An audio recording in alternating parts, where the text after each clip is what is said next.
জামালপুর সালিশি কাণ্ডে আদালতে আত্মসমর্পণ তৃণমূল নেতার। আদালতে আত্মসমর্পণ করে জামিন পেলেন তৃণমূল নেতা আজাদ রহমান। এফআইআর এ নাম না থাকলেও শনিবার তৃণমূল নেতাকে নোটিশ পাঠায় পুলিশ। পুলিশের নোটিশ পাওয়ার পরে আদালতে গিয়ে আত্মসমর্পণের পর জামিন পেলেন ওই তৃণমূল নেতা। কমল কৃষ্ণ দে আমাদের প্রতিনিধি রয়েছেন আমাদের সঙ্গে টেলিফোন লাইনে। কমল কৃষ্ণ, 12 জনের বিরুদ্ধে এফআইআর হয়েছিল, কিন্তু আজাদ রহমানের নাম তার মধ্যে ছিল না। এরপর আত্মসমর্পণ, তারপরে জামিন পেলেন।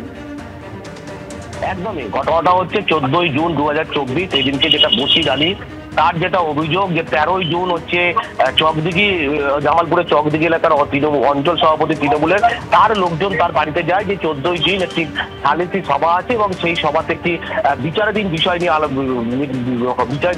হবে এবং 14 জুন কিন্তু বসির বা তার পরিবার কেউ যেহেতু সালিসি সভায় যায়নি, সেই জন্য অভিযোগ যে তৃণমূল নেতা ওখানকার স্থানীয় অঞ্চল সভাপতি আজাদ রহমানের লোকজন তার বাড়িতে যায়, হামলা করে এবং মারধর করে। এবং এরপরে ঘটনার পর 25শে জুন হচ্ছে বর্ধমানের পুলিশ সুপার, জেলা শাসক এবং মুখ্যমন্ত্রীর কাছে অভিযোগ জানায় পরিবারের পক্ষ থেকে এবং তারপরে কিন্তু জামালপুর থানায় পুলিশের পক্ষ থেকে এফআইআর করা এবং এফআইআর যে 12 জনের নাম লিপিবদ্ধ করা সেই পরিপ্রেক্ষিতে এফআইআর করা এবং ইতিমধ্যেই কিন্তু ওই 12 জন জামিন পেয়েছে এবং আজকে আজাদ রহমান আত্মসমর্পণ করে এবং তারপর আদালত থেকে জামিন পান। ধন্যবাদ কমল কৃষ্ণ। সিজিএম কোর্টে উনি আত্মসমর্পণ করেছেন এবং জামিনে মুক্তি পেয়েছেন। এর আগে তো 12 জন অভিযুক্ত ছিল, তাদের কি জামিন হয়ে গেছে? হ্যাঁ, দুদিন আগে ওরাও আত্মসমর্পণ করে জামিন নিয়ে গেছে। ঘটনাটা কি হয়েছিল? ঘটনাটা তো কি হয়েছিল এইভাবে বলা যায় না, যেটা এফআইআরে আছে। এখন একটা অভিযোগ পড়লে তার এফআইআর স্টার্ট হয়, তারপর ইনভেস্টিগেশন হয়। যতক্ষণ না পুলিশ ইনভেস্টিগেশন করে কোর্টে ফাইনাল রিপোর্ট পাঠাচ্ছে, চার্জশিট হোক বা এফআইআরটি, ততক্ষণ পর্যন্ত ঘটনা সম্বন্ধে বলা ঠিক যাবে না। এটা এখনও তদন্ত চলছে।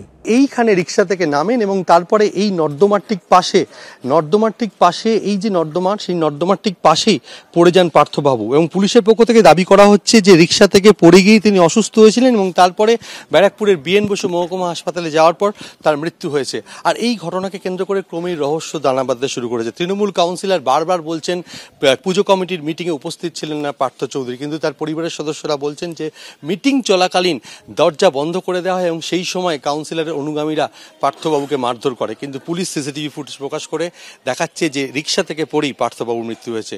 ঠিক কিভাবে পার্থবাবুর মৃত্যু হয়েছে তা ময়নাতদন্তের রিপোর্টে নিশ্চিতভাবে জানা যাবে, তবে যদিও এখনো পরিবারের তরফ থেকে কোনো লিখিত অভিযোগ দায়ের করা হয়নি। ক্যামেরায় প্রতীক রায়ের সঙ্গে শিবু পাল ও সমীরণ পাল, এবিপি আনন্দ, উত্তর 24 পরগনা। যুবকের মৃত্যুটা প্রথম কথা খুব মর্মান্তিক, খুব দুঃখজনক। আর দ্বিতীয় কথা হচ্ছে ওখানে কোনো ধাক্কাধাক্কি মারামারি হয়নি। আর কাউন্সিলরের দলবল 12 নম্বর ওয়ার্ডে কোনো দলবল বলে কিছু নেই। কাউন্সিলরের কমিটির মিটিং হচ্ছিল, দুই কমিটির, এরাও একটা কমিটি ফেলেছে, মানে অপোজিশনের একটা কমিটি ফেলেছে। ম্যাচ হচ্ছিল না, একটু কথা কাটাকাটি, চিৎকার চেঁচামেচি এই সমস্ত হয়েছে। পার্থ চৌধুরী ওই মিটিংয়েও ছিল না, কিছুতেই ছিলেন না। উনি বাইরে থেকে এসছেন বা রিক্সা করে ঢুকেছেন পাড়াতে, ও রিক্সা করে পেরিয়ে গিয়ে ওই কাকিমার বাড়ি পর্যন্ত চলে গেছেন। ওখান থেকে ও নাকি ওখানেই অসুস্থ হয়ে গেছে। এটা সম্পূর্ণ মিথ্যে অভিযোগ ওনাদের।